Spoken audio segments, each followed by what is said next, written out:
I seriously feel like I have been dreading this video forever. And trust me, the title is not just clickbait. So welcome back, or welcome if you are new here, and my name is Bree. And on this channel, I primarily post about my life, pre-law, post-grad, you name it, whatever. And here we are moving into the next step of my life together. So again, I feel like this is the biggest life update that I've ever had ever. And I contemplated when I wanted to share this information, but I figured now was the best time simply because I want to bring you guys along the process with me. That being said, I was accepted into a law program in London. Oh my god! Anyways, I truly don't even know how to start talking about this, except for the fact that I've always wanted to move. I just never knew where. But I kind of always thought it would be in the US. Not that I was limiting myself from moving abroad, but just like, I just never thought that I was capable to move so far away from home. But I'm also a firm believer that there is so much more to the world than what we know. And applying internationally, it was a mix of impulse, but also it was very intentional. It was very calculated. I did hours of countless research before even submitting my applications. And I was genuinely scared, like so insanely scared, but I did not want fear to be a limiting factor. I did not want fear to be the decision maker for the rest of my life. And I figured the worst thing that happens is I don't get accepted, but the best thing that happens is I do get accepted. And from there, I can make the choice of what I actually want. So again, London in particular was not random. I applied to 7 law schools in the US, 2 in England, and I applied to 1 in Spain. I know that sounds absolutely insane. For my US schools, I applied to these as like a traditional route that I have been heavily considering for so long. If you've been following along with me for a while, whether that be on here or any of my other platforms, you know that I've been trying to go to law school. I've been working on my law school statements, working on my applications, working on the LSAT, you name it. Like I've just been grinding in that aspect. So of course I still applied to my US schools. Applying to schools in Spain, it's such a different lifestyle, the culture, the language, etc.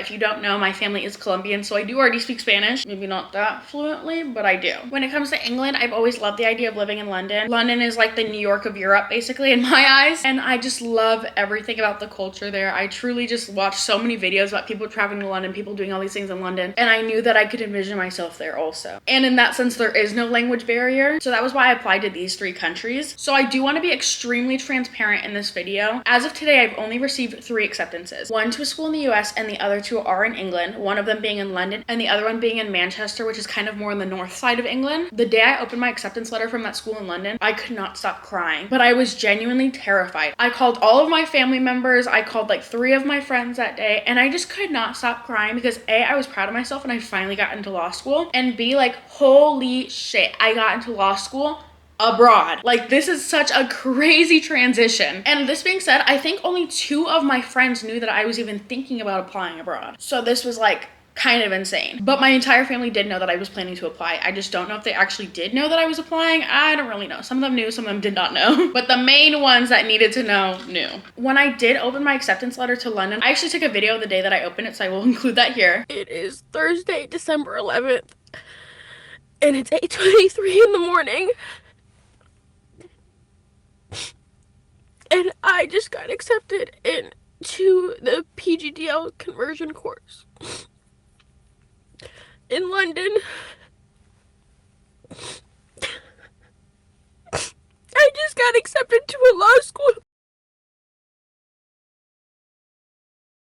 I knew that I wanted to go, but I truly wanted to wait a bit and ensure that this was what I actually wanted and not that I was just settling as a what if I don't get into any other schools. But after a few weeks of just thinking about it constantly, doing more research, etc., I did decide that London was my top choice, and just moving abroad in general is my top choice. And that I think it's a good thing that even if I hadn't been accepted into a school in the US, that a US acceptance was not going to change how I felt about moving. That this was what I truly wanted, and I think that was what solidified that this is the right choice for me. But also with that, I definitely carried such an emotional weight of choosing this route that's more unconventional than just sticking in the US, then possibly moving abroad in a few years, etc. But I knew that staying in the US would ultimately kill my dreams of moving abroad because I can't really use my US degree abroad. Okay, so now let's talk about what program I was actually accepted into, because it's not the same as just getting a JD from a law school in the US. I got into the Post Graduate Diploma in Law program. So this is actually a conversion course for non-UK law grads. So over there, once they finish their high school equivalent, they go straight to law school. But over here, we have to get a bachelor's degree before we go to law school. So since I already have my bachelor's, I'm doing a conversion course to convert my bachelor's degree into a law degree. So this is different from a US JD because it is a shorter timeline. It is only 1 year. But after the postgraduate diploma in law, I do have to do my solicitor qualifying exams, which is kind of like your bar. I can make a full in-depth video about this at a later point, but I really just want to give you guys like a simple explanation for now. And it's also a different legal system, and think I'm also working in the entire country and not just one state. So I want to pursue the PGDL instead of a different type of law degree because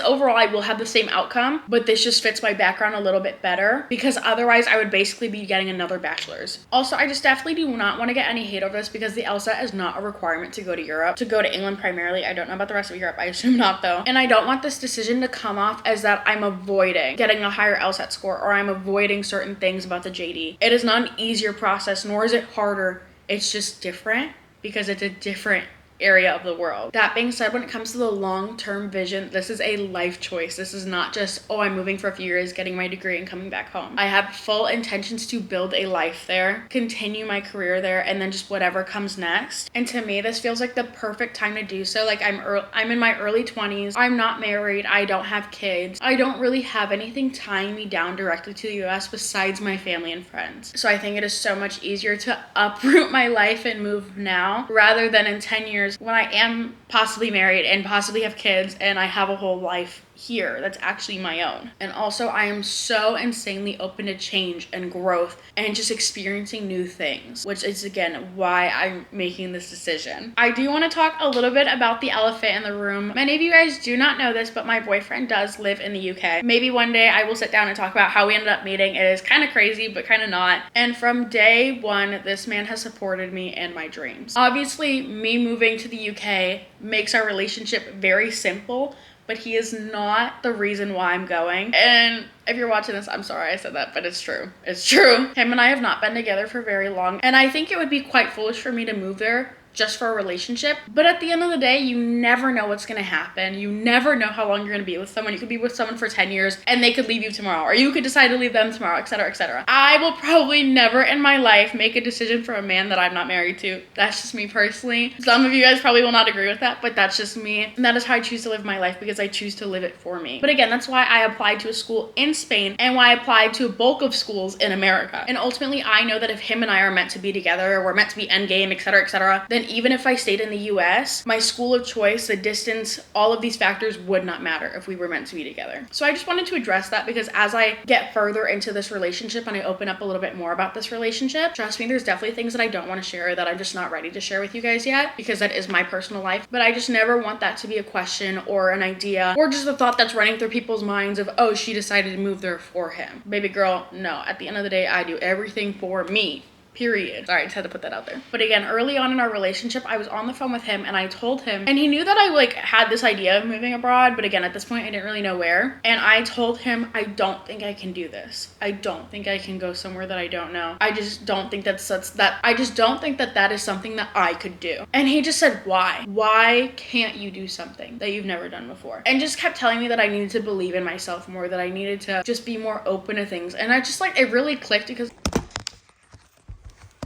I'm not gonna lie, my camera just overheated. But as I was saying, he was just insanely supportive and insanely do what's best for you, pursue your goals, live your life, love your life, and do what's gonna make you the happiest that you can be. I don't know why I'm crying, but it's just, I'm so grateful to be surrounded by people that love me so much and that want the best for me and that care about my life, I guess. But at the end of the day, he did not care if it was in the UK with him, or if I went to Spain, or if I stayed in America, or if I moved to Antarctica. As long as I was happy and I was doing what I wanted to do with my life, he was going to be there to support me. But obviously, if I'm living in London, I can stay whenever I want. Also, this is a very personal move to me, simply because my mom moved to America from Colombia when she was 20 years old. She didn't know anyone other than my dad. So different circumstances, she did move for a man. I'm not. But I truly admire her and her journey and her story. Her moving and being able to talk to her about this and getting her perspective on these things. Obviously, she's going to miss me. Obviously, she wishes I was staying here with her.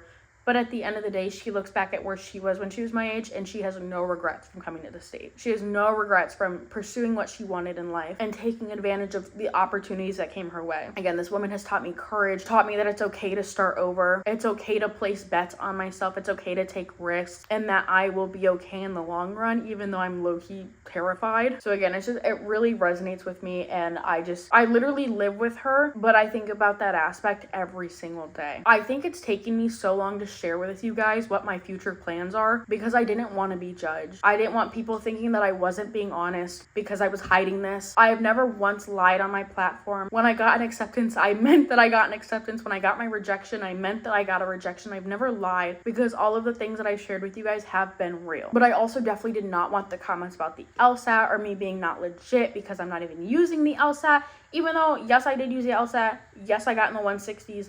And yes, I got into a school here, so I don't even want to hear it. Okay, I'm sorry. I just had a But with all this fear of criticism and rejection and just fear in general, I have learned that I truly don't owe anyone any specific type of version of success. Success can only be determined by yourself, and I do not need validation to feel successful, to feel proud, and to feel hopeful for the future. So by the time you guys see this video, we will be in the early weeks of February, and I've yet to apply for my student visa. So at the end of the day, there is a chance that this doesn't even happen, but I did want to share it with you guys because I want to take you guys along the process with me. I don't just want to wait until the week before I move and say, hey, I'm moving. No, I wanted you guys to feel like you're a part of my journey with me. But I do want to say that I'm truly so grateful for any of you that have been along with me on this whole law school journey, and to everyone who has supported me and encouraged me, even though you guys had no idea what I was doing, where I was going. Heck, half the time I didn't even know what I was doing or where I was going. And if you've made it this far, I just want to encourage you guys that there is not just one right path, and you are allowed to want more in your life. But also just know now I can start documenting my life abroad.